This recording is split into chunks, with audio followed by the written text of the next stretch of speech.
আমাদের দেশে এখন যা যা অবস্থা হচ্ছে এগুলো আসলেই আমাদের কাম্য না যে আমরা এইসব আর কি দেখবো। আমরা কি কখনো ভালো থাকবো না? আমাদের দেশ কি কখনো ভালো থাকবে না?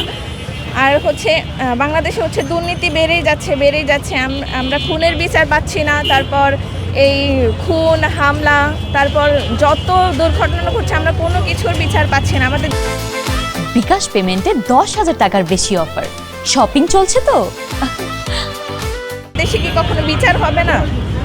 আর আমি বুঝি না যে এখানে আইন প্রশাসন কোথায়। উত্তরার মতো এত মানে চলাচলের জায়গায়, উত্তরার মতো একটা জায়গায় এভাবে এত বড় একটা শপিং মল ভেঙে ফেলছে, মানে এটা কিভাবে আসলে সম্ভব? এগুলো কারা করছে? আমরা চাই এগুলো সুষ্ঠু তদন্ত হোক, কেননা এখানে অনেক ব্যবসায়ী আছে যাদের অনেক ক্ষতি হয়ে গেছে। এখন এগুলোর ক্ষতিপূরণ কে দিবে?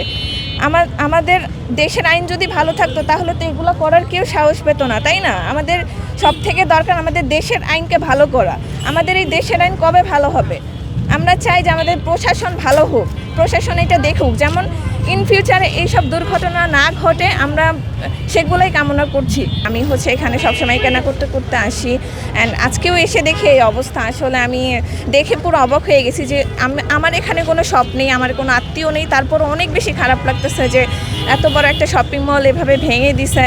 মানে এগুলো আসলেই কাম্য না। আমরা চাই যে এগুলো যেন আর বাংলাদেশে না হোক। আমরা চাই যেন যে অন্যায় করবে সেই অন্যায়ের বিচারগুলো হোক, বাংলাদেশে যে খুন করবে তার খুনের বিচার হোক, যারা অন্যায় করবে অন্যায়ের বিচার হোক। আমাদের দেশে কেন বিচার করা হয় না? আমার কাছে প্রশাসনের কাছে একটাই প্রশ্ন, যে এগুলার আমরা বিচার চাই।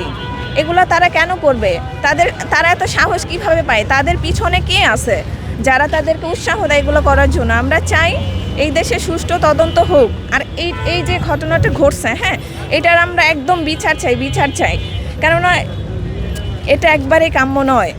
একটার পর একটা বাংলাদেশে ঘটনা ঘটেই যাচ্ছে। এগুলো আমরা আর সহ্য করতে পারতেছি না। আমাদের কি দোষ যে আমরা বাংলাদেশি হয়ে জন্ম নিছি?